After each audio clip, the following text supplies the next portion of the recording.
tell you straight.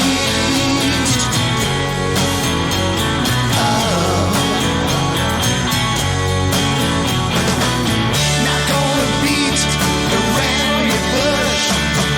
I know which one of your buttons to push.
Hey, everybody, welcome to Big Blend Radio's Music Friday show. It is about new music today for sure. A brand new album is out by Life on Mars, and it is called Shadows in a Jar. And you just heard one of my favorite songs on the track. It is called Stray Dog. You know, we love dogs around here. So we love that song too. So we're very excited to have Earl Kayoss on the show, also Fernando Perdomo. And the album is out today. So go to Walmart, Amazon. Earl, tell us all the places people can go get the album because it is out today. It's cool. It's available in a lot of places around the world. Most people are going to, recognize Amazon for sure, and Walmart, Barnes and Noble, Tower Records Japan. It's available on our record label site, which is Cherry Red Records. Oh, so, they're awesome. Yeah. It'd be pretty easily tracked down online, and if you buy the CD, a physical copy of the CD, it comes with a 16-page booklet, which contains all the lyrics to the songs and the musician credits and some photos of Mr. Perdomo and myself. So if you get a physical copy of the CD, you'll get that along with it. And digital downloads are available on most major download sites as well. Yeah. Sweet. Congratulations, you guys. This is Fernando. Have you been on all the Life on Mars albums? Yes, Life on Mars is technically a partnership between me and Earl, and we've been making albums for about 6-7 years, and this is officially the 6th release that we've had. And what's really cool about it is that we've really kind of developed our sound since the beginning, and we're excited now to get it to a bunch of new people because we have some very loyal fans, but it's nice to make new ones, especially around the world. And with the worldwide distribution that Spirit of Unicorn / Cherry Red gives us, I think it's going to be a real beautiful way to get the music out to the right people, because we're very proud of our work, and it's gotten critical acclaim, and we're hoping that people dig it as much as the people that already dig it. I dig it. It's a great album because you've got a little bit of everything in there and you can rock it out, but then there's like, okay, I'm going to lead you down like the cherry lane. You're going to chill out. And so you got a little bit of everything in those songs. Ego, I love that you start the album with Ego, because I think we can all identify with it. It's kind of like, yep, we want to send that out to every politician these days. Well, not every single one, but a lot. And then there's personal people. So Earl, do you do most of the lyrics? Did you write that? Yeah, I've written all the songs on the 6 Life on Mars albums. I've written over 700 songs, total in my life. We have one song that Fernando wrote called Home on one of the albums. Fernando is, the guy's a brilliant songwriter too, and but Life on Mars started out. The project is really centered around Earl's songs. The story of how we met is that we were both on this radio station, and he heard my song Home, and he loved the production, he loved the songwriting, and he wanted to, get to know me and work together. He was more of a fan, and he showed me some of his stuff, and I loved it, and I felt like it's something that I could contribute to. And I sent him a little mock-up of what I could do on Hurricane Jane, which led to our entire history. So Hurricane Jane, which is on this record, actually was the first Life on Mars track, and but it's centered around Earl's songwriting because it's very unique, and also there's variety in the songwriting too. There's a lot of great rock tunes, there's a lot of mellow stuff, a lot of bluesy stuff, a lot of proggy stuff, and a lot of very it's all from the heart, man. That's the thing that makes me dig Earl working with him, is that everything is passionate, and it might not be the most precise at times. It's like we're not like the most like precise notey prog thing, but it's really, everything is in the right place, and everything comes from the right place too. Yeah, it feels that. I think there's no bullshit about it. When you listen to it, it's like right into, let's go for it, let's rock, or you're gonna, like you said, the mellow tunes, which were a surprise to me, because the beginning of it, I didn't know I was going to get into that too, so I thought that was a nice surprise. But it's like everything is in there, and like I said before we started recording chatting with you, Earl, every note that's in there belongs there, and it just feels so easy to listen to. And I think that's awesome, when you can just feel like you just want to keep listening. One of the things that Fernando is most brilliant at, and he's one of the world's top musicians, and one of the things that he does always is he plays appropriately for the song, and you can't say that about everyone, but Fernando is absolutely brilliant at it. And it's an honor working with him, and he's really good at that, getting the songs across as intended to the people, because it's a form of communication. And Fernando's abilities to communicate with music are second to none, and the albums reflect it.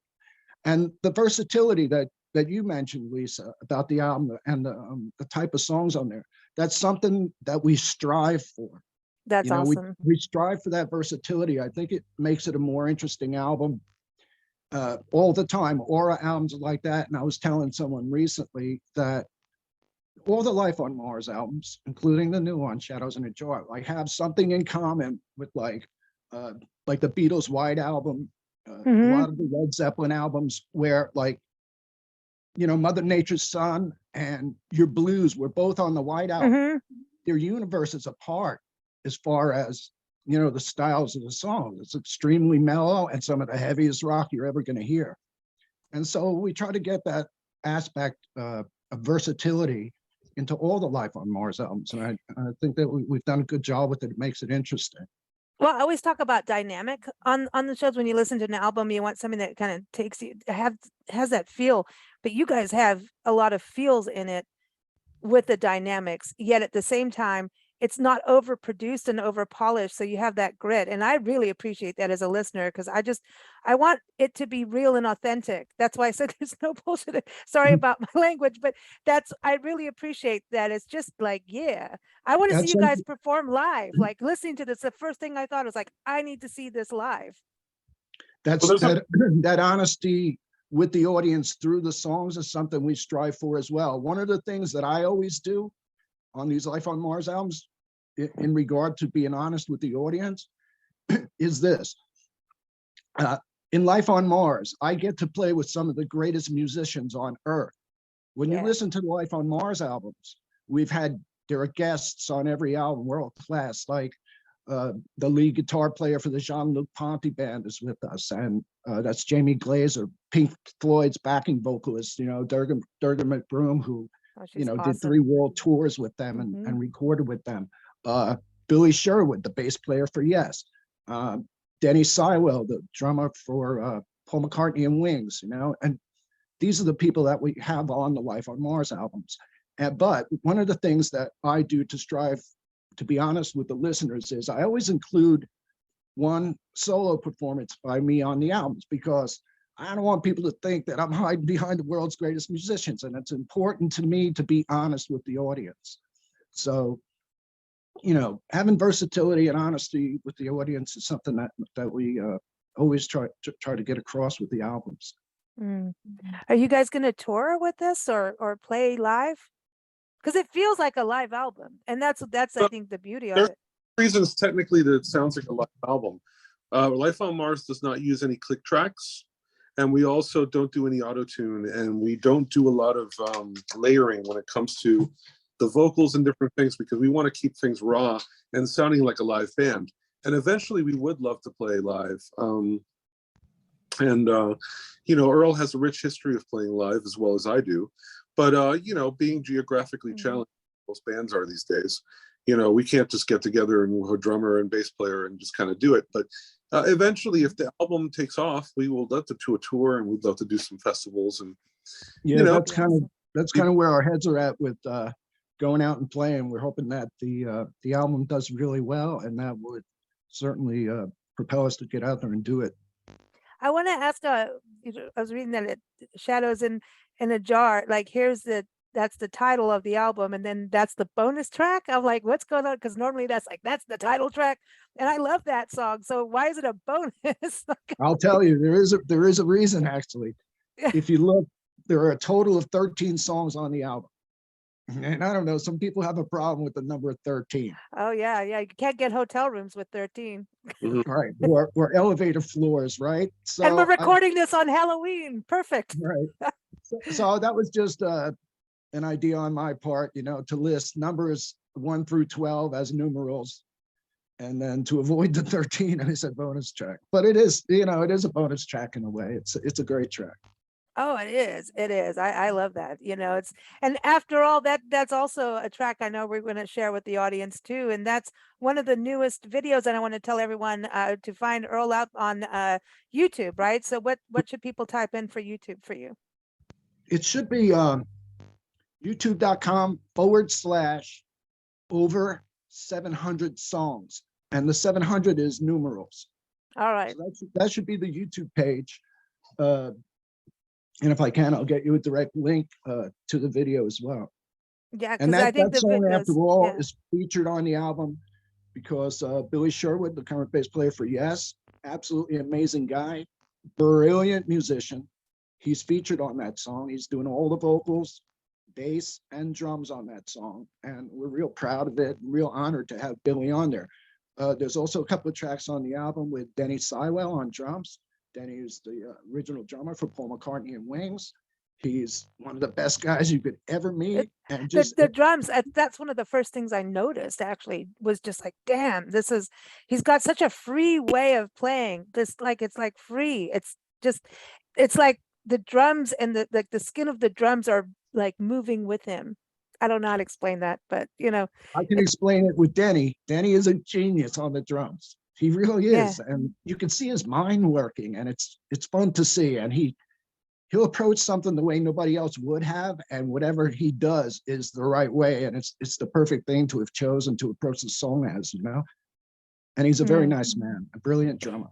Who's singing on Technology? I love that song because it's like, I feel like everything you're writing about is very with what the world is going through. And I think that's the thing, right? Music and the arts are always like the truth keepers of the world, Her name right? is Kelly, and she's from Israel.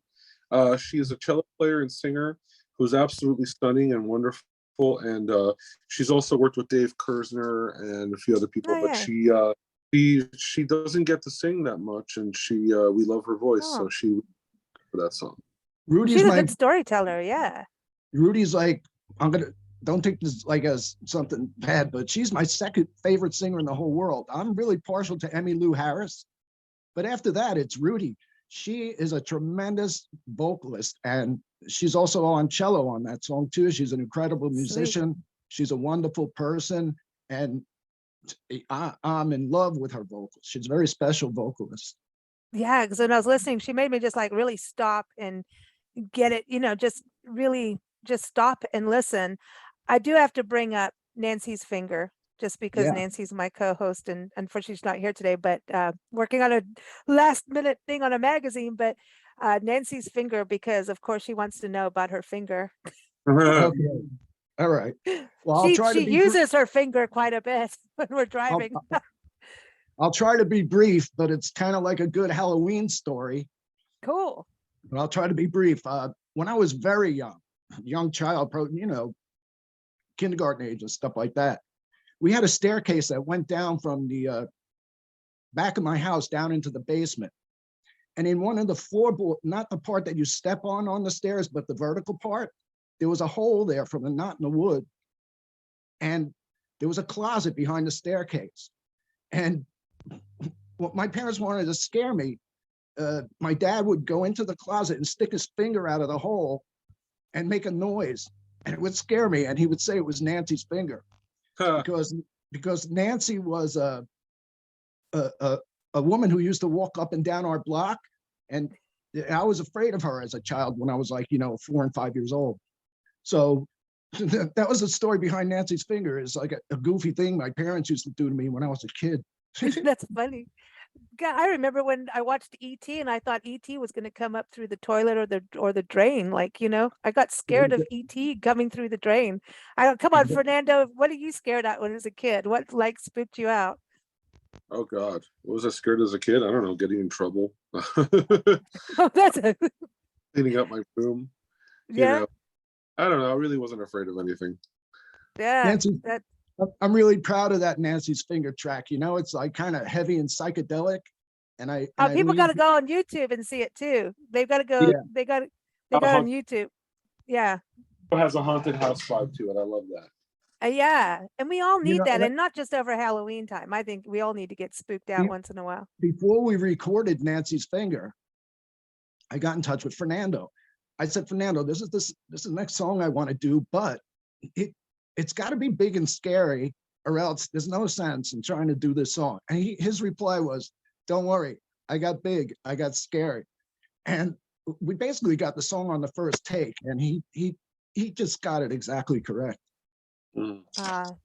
That's a good album, man. Congratulations, you guys. So I mean, from here it could just keep going and going and going, and hopefully see you guys tour.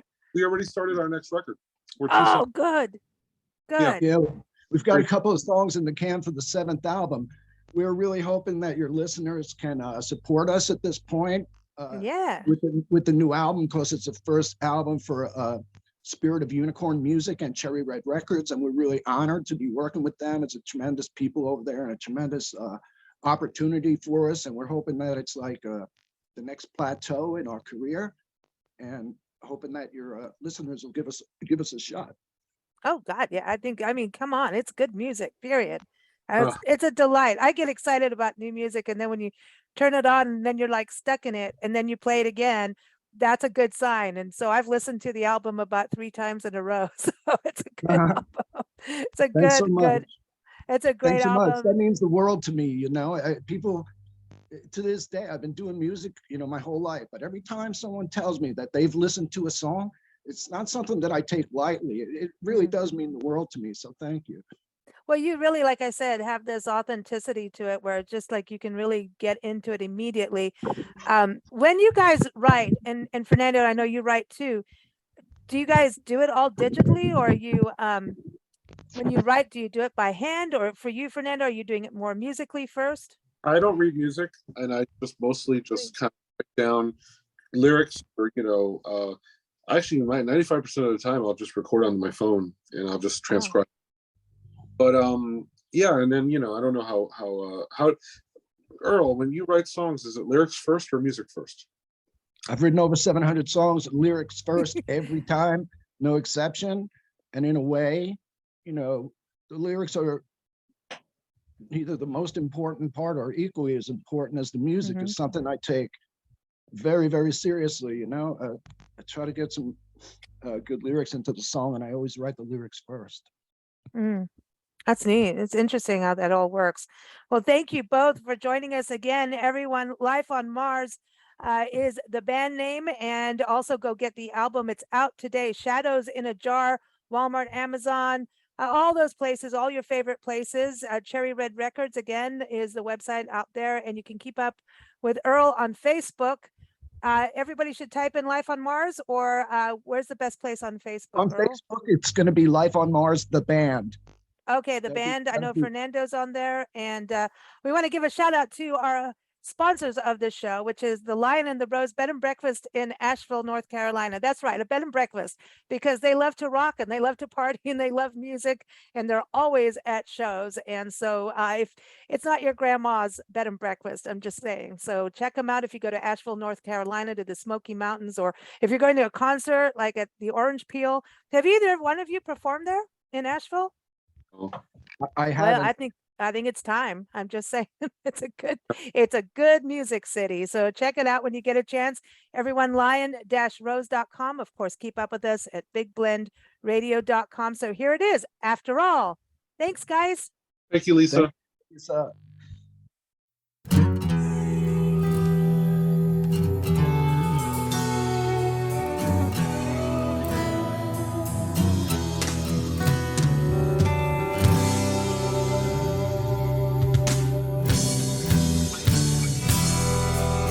Across the bridge from the earth to the sky,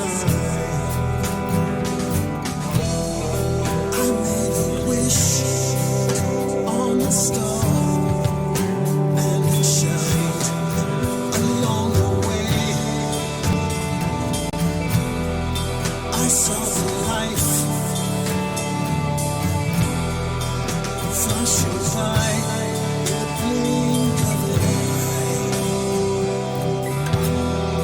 There is no end.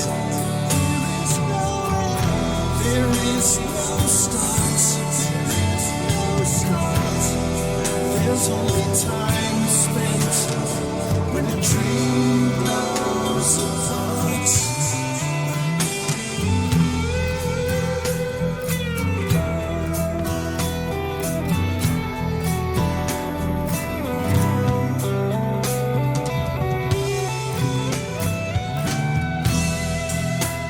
The bridge between the dark and the light. I am one with the universe tonight. Inside the flame, I stand and call. I call your name after all. There is no end. There is no start.